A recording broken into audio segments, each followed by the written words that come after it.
Hi guys, my name is Christine and today I'm going to be talking about my update on not having caffeine for a super long time.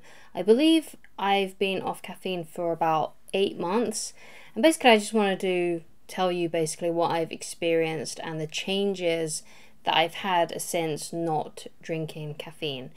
And yeah, basically that story. If you're interested in watching an update that I did not too long ago, a few months ago, about stopping caffeine and quitting caffeine, then I highly recommend that you go and check out that one. But let's get into the new video. So it's been roughly about 8 months since I quit caffeine. And my main source of caffeine was coffee. That's how I was consuming caffeine. I used to be able to not basically survive without caffeine for, because I used to drink like maybe like 2 or 3 cups a day. That's how much I was drinking, which I think is like a normal sort of regular amount. Like, I'm not drinking too much. I didn't consume any energy drinks or anything like that, but the coffees that I did make for myself were quite strong. So maybe I was getting probably a lot more than what I probably should have been getting. But overall I was getting about 3 cups, and it was quite difficult to begin with to get off of it and to stop drinking it. And I tried to do it a few times before, and I was unsuccessful basically. It's almost like I couldn't stop myself, like I had to have coffee. And the only thing that really pushed me over the edge to actually quit completely was because I was trying to get pregnant. And now luckily I am pregnant, so I'm definitely not going to drink any more caffeine while I'm pregnant. But that was the main push, right, that got me to stop taking caffeine, because high caffeine consumption, even just 1 cup of tea or coffee, can heighten the risk of miscarriage, or at least that's what I read in a book. That's quite good. If you're interested in fertility, especially if maybe you're a woman watching this, then I highly recommend you get the book called It Starts With the Egg, because they go into it quite a bit there, because even just a small amount of caffeine can put that risk of miscarriage to your baby. But because I'd had a previous miscarriage, it was very important for me to not drink caffeine. And it was almost like a switch. Like, as soon as I knew that I could be getting pregnant potentially, I had to stop, I had to quit. And I was able to do that. And I've had other scenarios like that as well, where I've been on something. So for example, I was once on antidepressants. I was on antidepressants called citalopram. I think that's how you pronounce it. I don't know what it's called in the States or anywhere else, but in the UK it's called like citalopram with like a C. I think it's like spelled CITOLA, then like pram, like PRAM or something like that. I've probably terribly misspelled it, but it's something like that. I came off of those in 2020, actually during lockdown, because I felt like actually that was a blessing that I did actually come off antidepressants during that time, because the withdrawal symptoms were really, really bad, and I'm glad that I wasn't around other family members while I was going through those symptoms, because I got very angry and very, it was very bizarre behavior basically coming off of those. But I did, even though I weaned myself off of it. Whereas with the caffeine, I really didn't wean myself off of it too much. I think maybe I'd got myself down to drinking a lot less, but not to the degree of what I obviously did when I came off antidepressants. So it seems like to me, if you want to come off caffeine, if you want to stop drinking coffee, then you really need a big reason as to why you're doing it.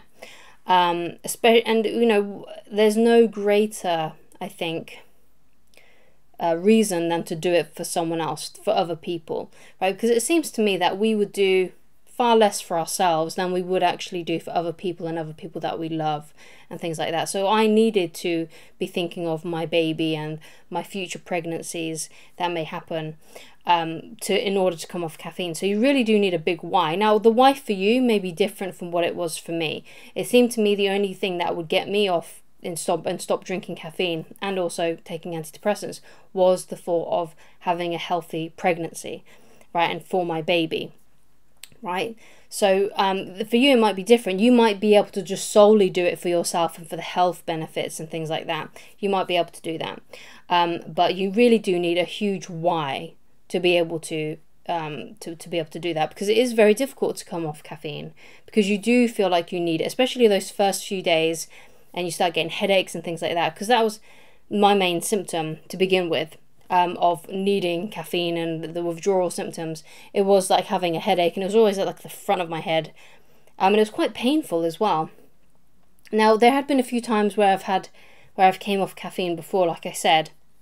And one of those times it was quite easy for me to do it because I was already ill in the first place.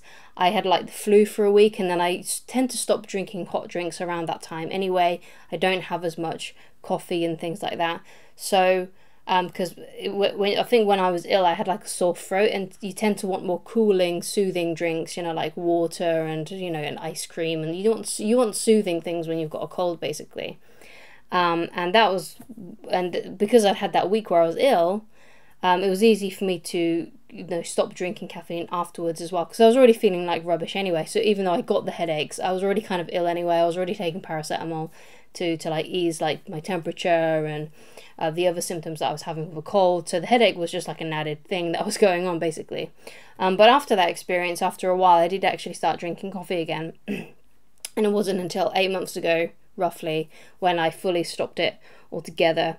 And yeah, again, I got the headaches. It wasn't that great. They lasted for about a week, I think. And then things started to ease off a little bit. So since now, so going from now, what I'm feeling right now is I tend to sleep a lot more, but again, that could be just because I'm pregnant. Because I'm currently about 17 weeks pregnant. So just like pretty much just mostly like the third part of the first sort of section of the second trimester. But yeah, I can sleep a lot better, basically. It doesn't take me too long to fall asleep. I sleep like a baby, basically. I sleep like how I did like when I was a teenager and stuff. Like I can sleep for hours. So what I've noticed as well is that I don't have as many panic attacks, because I did actually used to have quite a few panic attacks. And I think maybe that contributed to the caffeine that I was consuming. Because sometimes I would just randomly get heart palpitations and things like that, which is a sign of a panic attack.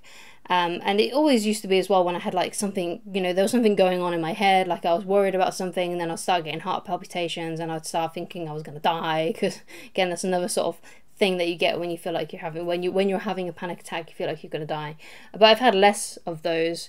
I've also had less sleep paralysis. So I started getting sleep I can't say it. I said it correctly before, so just go with that. So I started getting that when I came off antidepressants, right? So that I thought that was a symptom of that. But it turns out that since I've stopped caffeine, they have stopped quite dramatically as well. Sometimes I still get it a little bit, but not as often as I did as to when I was drinking caffeine and having coffee all the time. So there has been quite a few benefits with that. Like my sleep is better.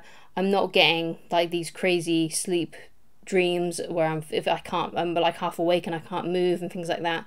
So I have a feeling that was the contribution from the caffeine. So those are basically the updates. I do recommend trying to come off caffeine if you can, because you don't really need it. I mean, it is a good stimulant. Sometimes it can be helpful.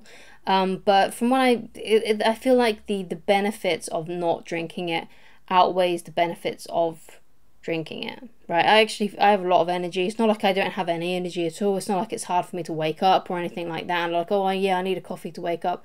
I don't need that. I don't think you do need it. So I would try experimenting and seeing if you can come off of it for a few months, just to see if it actually gives you some benefits, see if it helps with your sleep or anything like that, because I found the benefits to be really, really good. So thank you so much for watching. If you'd like to get in touch with me personally, then please go to www.christineloveridge.com, and I shall talk to you again very soon. Goodbye.